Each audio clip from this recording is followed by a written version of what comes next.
the mechanical breath is starting at the end of inspiration, and you see the resulting tidal volume, as it wasn't synchronous, is smaller. Okay? And also, we have to think something that is different from the real life. That is that the test lung has no vocal cords. So, in the test lung, vocal cords are always open. But in infant is not like this, they close their vocal cords. So it also may happen that this mechanical breath doesn't result in any tidal volume, just a bang and that's it, if the vocal cords are closed. Okay? So what happened here exactly? While the patient is not acting, so why there is mechanical breath? This one And the first one. What's happening while we changed the working condition. We excluded the flow sensor. Now we are working in non-synchronized mode. Non-synchronized mode. Just to give you an example of what happens during non-synchronized review. Che poi? Quale?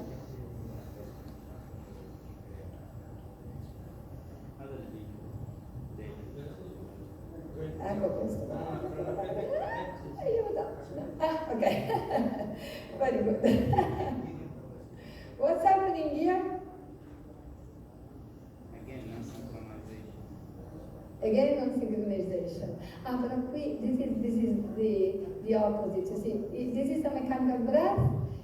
It was the exhalation of mechanical, then the infants made a spontaneous inspiration, is inverted. So this can also happen, of course, but maybe this one, let us see. Maybe this one. Okay, see, this is the opposite. Here, there is the mechanical breath, then the spontaneous inspiration of the infants. This is what happened in the... Maybe here there is... Of course, there is, luckily, you know that using, as also you can see from that, using non-invasive ventilation, infant can exhale through the mouth. So, it's not really impeded by, but of course, there is the risk of pneumothorax. This is the common situation when the infants perform an active expiration, that transpulmonary pressure goes up and up and up, and this is the risk for pneumothorax and also for EVH, because the blood flow, cerebral blood flow is fluctuating.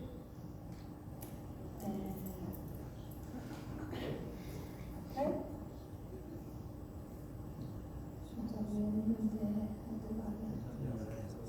So what about, what do you use nasal IPPV in your unit? Only synchronized. You are happy with the...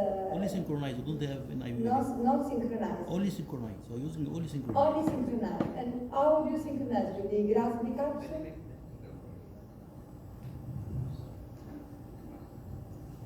So tell us your experience so that we can share. No, please. No, I was using only regular machine. They have nasal SIMV mode, nasal SIMV mode. This is what I'm using.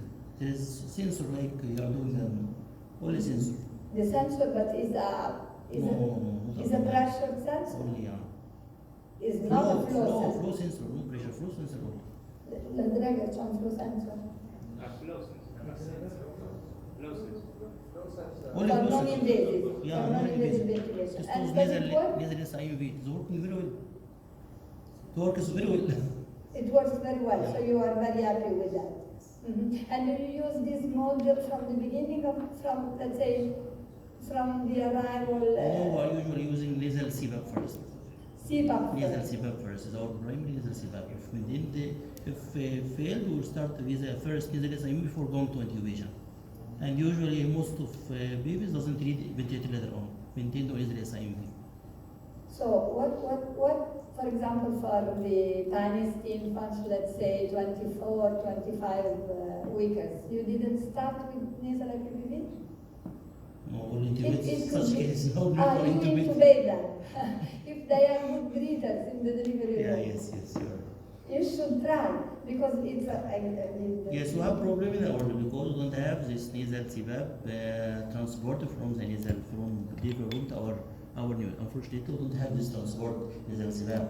So this is you transport them just with oxygen and that's it? No, intubate is our problem. Unfortunately, we don't have during transport وقدام transport نزل السباق. So you transport them with the tube and then you extubate it? No, you should change Yeah, should something be. in your daily practice, because this is really a good observation. If you have not the right equipment, you make really mistakes. Because also you know that even few manual breaths that are with a too high tidal volume may compromise the response to surfactant and may create a very relevant damage in the lung. So you should change this, having something to perform CPAP while transporting the infants. So from my experience, I haven't been here for too long. I've only been here for 1 year. Every time a 24-weeker or 23-weeker is delivered, I ask people not to intubate the baby, to try and go for CPAP, support the baby's breathing if they're breathing, or PPV until they start breathing and then start CPAP. Everybody's hesitant here for some reason. I don't really understand why. But I think it's just a practice and it's just a culture here that people are very hesitant and not very experienced with using CPAP. From my experience, from my training, CPAP works very well, even for 24-weekers. Usually, as you mentioned previously in your presentations, most babies who are born extremely premature actually breathe. And breathe. And you just need to support them during these first few breaths and few hours or few minutes of life. And if you don't do it properly, then you get into trouble later on. And that is exactly the experience that I've seen during my first year as being a consultant. Every baby who's born less than 24 weeks is intubated in the delivery room, and it's usually a traumatic intubation because baby is active and moving and multiple people trying to intubate this baby. And then you get a very sick baby who's not stable and usually does not survive the first 72 hours. Well, if you try and really work on working with the baby, what the baby needs, give the baby what the baby needs, then it does wonders. But I think the more we have lectures like this, the more people understand the importance of doing that. So thank you for doing that. I completely agree with you. It's a matter of culture, in my opinion, because most of us do not trust in these small infants, but they do greed sometimes. There are also small infants that do not need surfactant. It's unbelievable, but it happens, isn't it? Always air 0.21 in the first days of ventilation, and the longer you keep the tube, the longer the highest will be the rate of complication and the rate of death. So this is correct. This is something that first of all must be changed in our mind. If you go home, I just give you an example. If you go home and now you try to find a way to bring your infant in CPAP from the delivery room to the NICU, it's a huge goal for me and for all of us, because you really can change something. And what is clear, as Professor Moretti said, we have to change our philosophy upon these infants. And we can change their destiny only if we change our mind. Otherwise, of course, it's easier. We are very big, we grow up. I always say to my young colleagues, you have grown up, look at you. You must be very careful with these infants. You have to think to everything you do very carefully. Ventilation at first, but also many other things. Please. It depends on the symptom. So if the symptom, all the patients coming unbooked mother, there is no, they are not doing, they are not taking, maybe they have infection, they are not taking dexamethasone. It is usually there. They will not tolerate that. You are perfectly right. Of course. You are, if you are working in a third level center with well followed up pregnancies, of course your infant will be different. Also, if your infant is born in your unit, in your delivery room, and then you take care in your NICU, is different from an infant that is coming from outside, is an outborn infant. But in any case, you have to give these infants a chance. If you go in the delivery room thinking, okay, this mother hasn't any steroids, antenatal steroids, for sure I have to intubate. You for sure will intubate the infant. Even if you have 1, 2, 3 of them that can go without intubation. For sure, their future is in your hands. I mean, I know that it's like a poetry, but it's true. Their future is in our hands. So we must be convinced first that we can do. Of course, this infant will take your time much more than an intubated infant. This is true. If you tell me I have the unit, plenty of infants that are on non-invasive ventilation, I have to be like this looking at what happens. Maybe I'm alone at night, I agree with you. Better to find a compromise, let's say. But now it seems that we are doing like this. We are voting initially CBAC. Sorry. We have mine. Every baby will vote in CBAC and will assess. And this is the protocol, our guideline, according to So that's very American good. guideline. We are doing like this. But we face a lot of patients because we are in Mecca. Mecca covering all the areas, all born, non-Saudi, unbooked. They have a lot of infection. We have I know. I serious cases. I agree with you. It's also a matter of working condition. This is pretty correct. I agree with you that each baby needs to be to have the opportunity to have a chance to be managed with a non-invasive respiratory support. But I think that the problem is that we don't use the CPAP level or the nasal PPV in a Correct, right correct. mode. First. Second is, according to the data from Professor Carnielli, that the lowest FiO2 0.23 is dramatic for me to understand that this is the real moment in which it's good to give surfactant. I think that we have to decide that the timing for the first dose of surfactant is crucial. What do you think, Virginia? Difficult to say. I'm convinced that if a baby, these days they have prenatal steroids, some will have, but majority will have prenatal steroids. So if you work well with a CPAP and you bring a baby in room air, eventually there is no Yarin membrane disease, there is no surfactant deficiency. Having optimizing CPAP. Suppose by 3 hours or 4 hours you cannot optimize the baby, and you can administer surfactant in non-invasive way or so, it can be done. I mean, this is what I am convinced that, and this range. The question is, in some of this tiny baby, you give the first dose, and you may eventually need redosing later on if you do I don't know if I answered the question. Probably not. I'm not so completely convinced that if the baby's in room air is correct, because how is the transpulmonary pressure that you have given to the baby in order to reach the FiO2 level? I think that probably we have to think that when you use 8, 10 or 12 without surfactant, which is a transpulmonary pressure to give to the baby. So my question is, can we give surfactant before or not? This is my, I try to study much more this situation. What is the pro and the cons in your mind? The problem is that you use the, because it's normal to have surfactant in the lungs. A baby of 22, 23 weeks gestational age have a very low amount of surfactant or not. So why don't give the surfactant that the baby needs? So I give surfactant before and then I recruit the lung. I think it could be more physiological for a very tiny baby, 20 feet, 24. But we have not randomized control trial that demonstrate this. You want us the successful rate of those tiny babies to do with the CPAP? Yeah. I think it's because we don't really know how much surfactant there is. And if we suspect that we're giving antenatal corticosteroids because that helps the lungs produce surfactant, then it's hard to say, those babies who are born premature, how much surfactant do they have?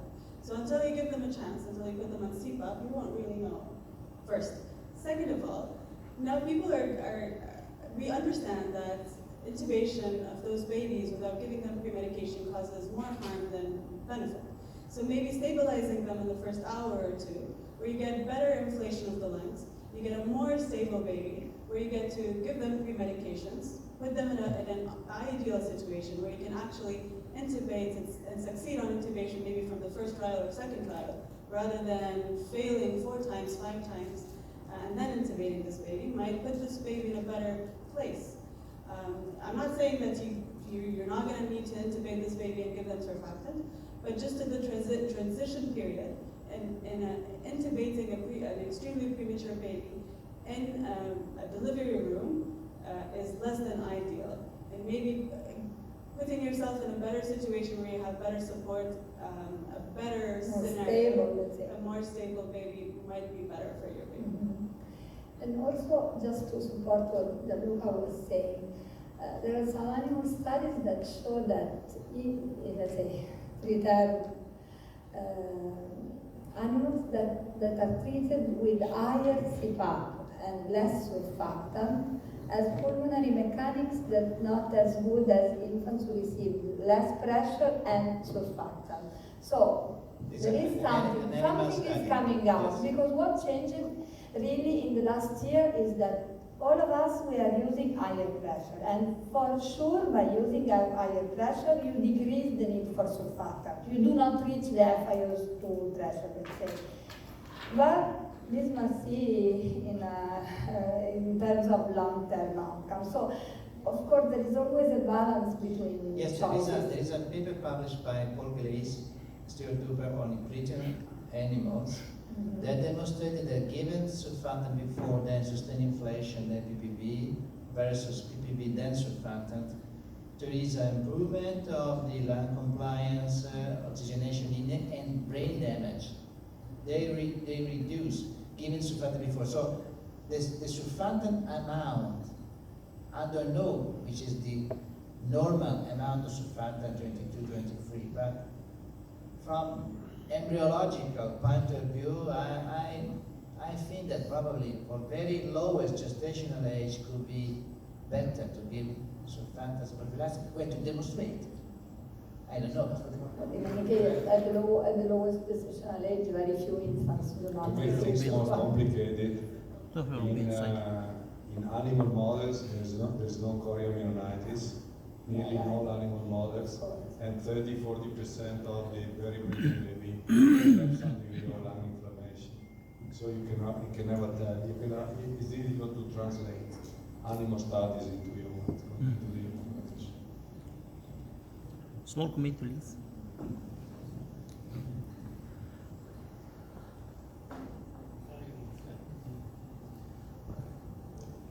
Well, another concern, I want to add another concern as regards the CPAP, early CPAP for these tiny babies, because I don't know what is only observation our unit on I think also in the European Society, of Dr. Hassan listened to me, the last European consensus regarding RDS, they also wrote this notice. Sometimes these tiny babies, when we delivered from the start at birth CPAP, it will mask the picture, digital picture, and take a picture of RDS for some time. Will transiently recruit the lung, maybe going fine, vitals 25, 23 like this. But we found some of these babies after 12 hours, it really can need surfactant. And unfortunately, the golden time for surfactant has been passed already at that time. I don't remember if Dr. European Consensus has this point, if you remember Dr. or not. They wrote frankly, this is starting with CPAP from the start for these tiny babies, this is the only disadvantage sometimes masking the radiological picture of RDS and delay the surfactant delivery. Any comment as about this?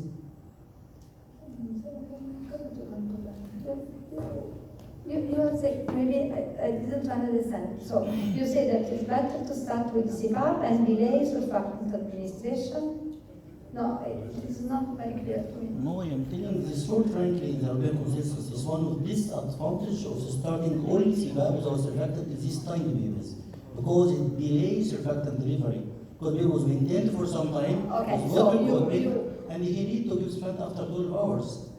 Okay, no, yes, okay. So this is a matter of timing of giving surfactant non-invasively, okay? So what happens, what we know from infants in invasive ventilation that Professor Carniani showed us is that in that case you should give surfactant within the first 2 hours of life. So if you give surfactant within the first 2 hours of life, you reduce a lot of long-term outcomes.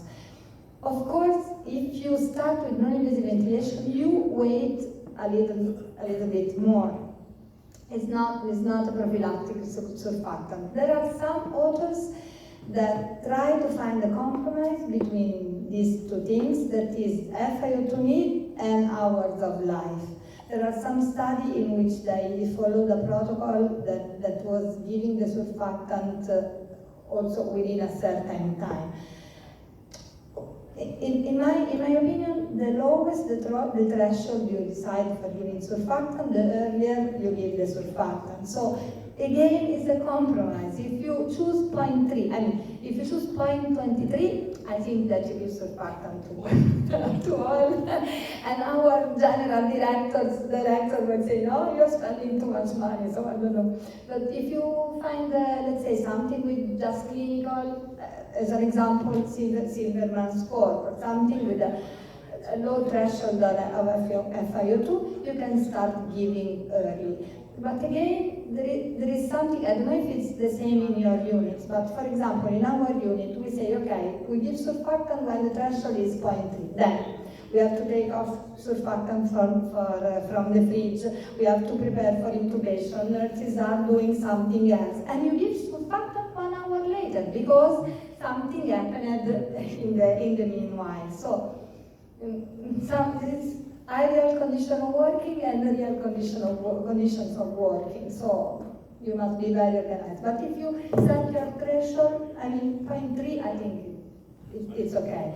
And when you see that you are around 0.29, ask nurses to prepare everything to intubate or fertilize, I don't know, and just to have all around and do it as soon as possible. But sometimes when you are, for example, alone, and they call you in the delivery room because there is an asphyxiated infant, you have to leave the infant and go down. So something is theoretical and something is practical. But I agree with you that if you want to, ideally if you give surfactant early in the early course of the disease, it's better for the infant. So, non so, Gianluca, tu vuoi?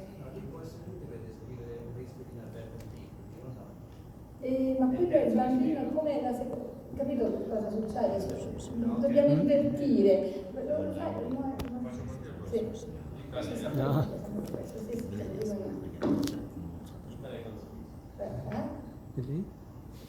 We would like to show you something else, but it doesn't happen. So.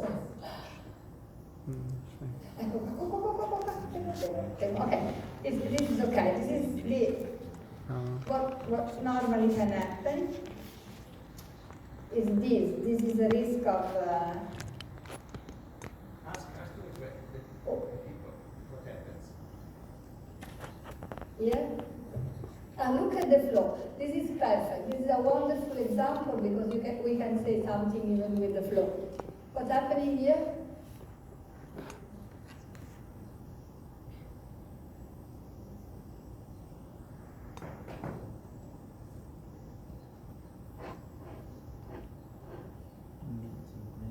Okay, so the infant is inspiring, okay?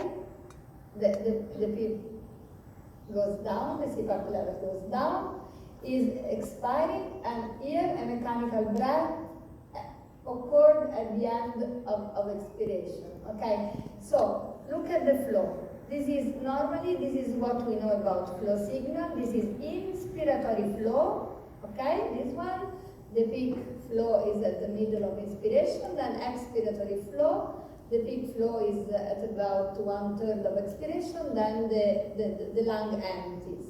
Look at what happens here. The infant is inspiring, and he was trying to expire, but a new mechanical breath arrived, so this can cause inadvertent PEEP. So, is feeling the lung, he can't, look at this, there is no inspiration, he can't empty the lung. So this can be dangerous while using nasal breathing. The line is low, comes down very slowly. The green line. The green line, the green line, this is spontaneous, yes, rather than when it's synchronous. So it empties, you mean slowly. Yeah, question? So do you go home and you think you will change something in your daily life? I look at him. What are doing والله project If you ولا waiting for the could. facility waiting for the facility You have to buy Unfortunately. a transport incubator with a ventilator built in. I know, but okay. You can do it even with a bubble CPAP or something that is easier to, not expensive, let's say, to do. Okay? Any questions? Any more questions?